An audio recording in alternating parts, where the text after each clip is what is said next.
कब्रिस्तान horror story in Hindi. मनोहर का घर पुराने कब्रिस्तान के पीछे था और उसके घर के छत से वह कब्रिस्तान अच्छे से दिखता था। वह रोज़ उस कब्रिस्तान को पार करके ही अपने काम पर जाता था। मनोहर के 2 बच्चे थे और दोनों बच्चे बड़े ही शैतान थे।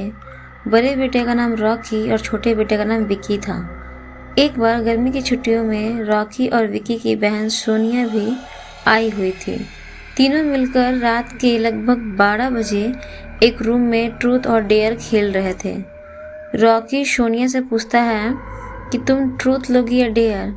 सोनिया डेयर लेती है और पूछती है कि तुम लोग कुछ खतरनाक करने के लिए तो नहीं कहोगे ना। रॉकी, ये हुई ना बात, तो जाओ अब छत पर से घूम करके आओ और छत पर रखे गमले में से फूल तोड़कर लाना होगा, तभी हमें पता चलेगा कि तुम छत पर से आई हो।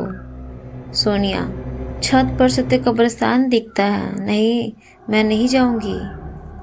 रॉकी और विकी दोनों सोनिया को छत पर जाने के लिए ज़बरदस्ती बोलते हैं। सोनिया छत पर जाती है और जैसे ही गमले में लगे फूल की तरफ बढ़ती है तभी उसकी नज़र कब्रिस्तान की ओर पड़ती है। कब्रिस्तान में एक बड़ा सा सूखा पेड़ होता है। वह देखती है कि उस पेड़ पर एक सर कटी हुई उल्टी लाश लटक रही है। सोनिया उसे देखती है और जोर से चिल्लाती हुई बेहोश हो जाती है। फिर जब सोनिया बहुत देर तक छत पर से नहीं लौटती है तो रॉकी और विकी दोनों डर जाते हैं। वह छत पर जाकर के देखते हैं तो पाते हैं कि सोनिया बेहोश पड़ी है। वो तुरंत मनोहर को बुलाते हैं और सारी बात बताते हैं। मनोहर, तुम तीनों को ऐसा खेल खेलने की ज़रूरत क्या थी? और रॉकी, तुम तो जानते हो उस कब्रिस्तान के बारे में कैसी कैसी खबरें आती हैं, फिर भी तुम सोनिया को रात में छत पर जाने के लिए क्यों भेजा? रॉकी, सॉरी डैड, मुझसे गलती हो गई, हम आगे से ऐसा नहीं करेंगे। मनोहर, और फिर कभी दोबारा ऐसा काम किया तो तुम दोनों को उसी कब्रिस्तान में छोड़ आऊँगा। सोनिया बेटी, ये बताओ तुमने वहाँ ऐसा क्या देख लिया था कि तुम वहीं बेहोश हो गई? सोनिया सहमी हुई हालत में मनोहर को सारी बात बताती है कि उसने क्या देखा।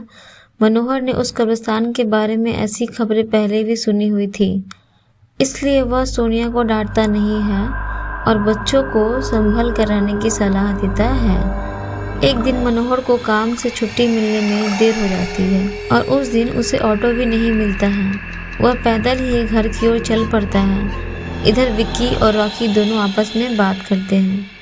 रॉकी, विक्की, तुम्हें क्या लगता है सोनिया ने जो कहा वो सच है? मुझे तो लगता है कि वो सिर्फ बातें बना रही है, वो उसका भ्रम होगा। विक्की, अरे नहीं भाई, तुमने उसकी हालत देखी नहीं, एक दिन भी और यहाँ रुकने को तैयार नहीं हुई, उसने सच में कुछ देखा होगा। रॉकी, चलो हम कब्रिस्तान में जाकर खुद ही देख लेते हैं। विकी, अरे भाई तुम पागल तो नहीं हो गए हो? मुझे अपनी जान बहुत प्यारी है, मैं कहीं नहीं जाऊँगा और तुम भी मत जाओ। विकी को मना करने के बावजूद रॉकी नहीं मानता है और वह अकेले ही कब्रिस्तान की ओर चल देता है। कब्रिस्तान का दरवाज़ा खोलता है और अंदर चला जाता है। वह उस पेड़ की ओर देखता है जिस पर सोनिया को सर कटी हुई उल्टी लाश दिखती है।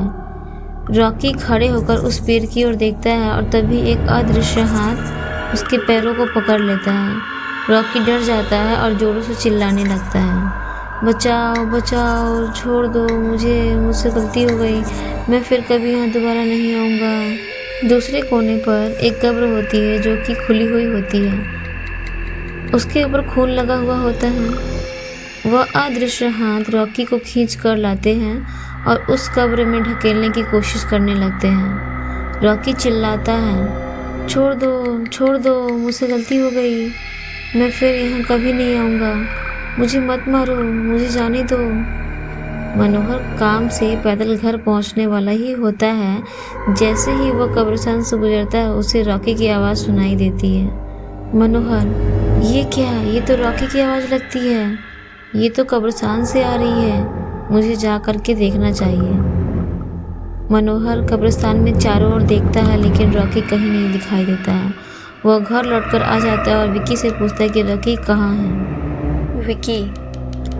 पापा मेरे बार बार मना करने के बावजूद भी रॉकी कब्रिस्तान में चला गया। वो जानना चाहता था कि सोनिया जो कह रही थी वो सच है या नहीं। मनोहर, हमारे पास समय बिल्कुल भी नहीं है। जाओ, घर के मंदिर में शंख में जो जल रखा है वो जल्दी से लेकर आओ। रॉकी को खोजने कब्रिस्तान जाना पड़ेगा।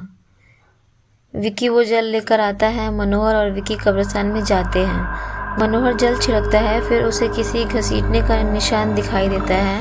वह समझ जाता है और फिर उस निशान का पीछा करते हुए उस कब्र तक पहुंच जाता है। मनोहर कब्र के आसपास वो जल छिड़कता है।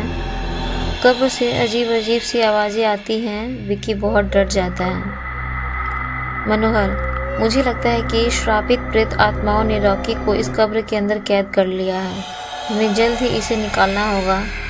तुम ये पवित्र जल आसपास छिड़कते रहो, इससे हमें वो प्रेत आत्माएं कोई नुकसान नहीं पहुंचा पाएंगी। मैं कब्र को खोलने की कोशिश करता हूँ। मनोहर उस कब्र को खोलने की बहुत कोशिश करता है। अंत में वह कब्र खुल जाती है। उसके अंदर रॉकी लथपथ बेहोश पड़ा रहता है। मनोहर रॉकी को लेकर हॉस्पिटल जाता है। उसकी हालत बहुत गंभीर होती है। उस दिन के बाद मनोहर उस घर को छोड़कर शहर से दूर एक दूसरे घर में अपने पूरे परिवार के साथ रहने चला जाता है। ये लेटेस्ट कहानियाँ सुनने के लिए हमारे चैनल से जुड़े रहें और अभी तक आपने हमारे चैनल को सब्सक्राइब नहीं किया है तो हमारे चैनल को सब्सक्राइब कर दीजिएगा और बेल आइकन को भी प्रेस कर दीजिएगा, जिससे कि आपको इस टाइप के वीडियोस के नोटिफिकेशन सबसे पहले पहुंच सके। धन्यवाद।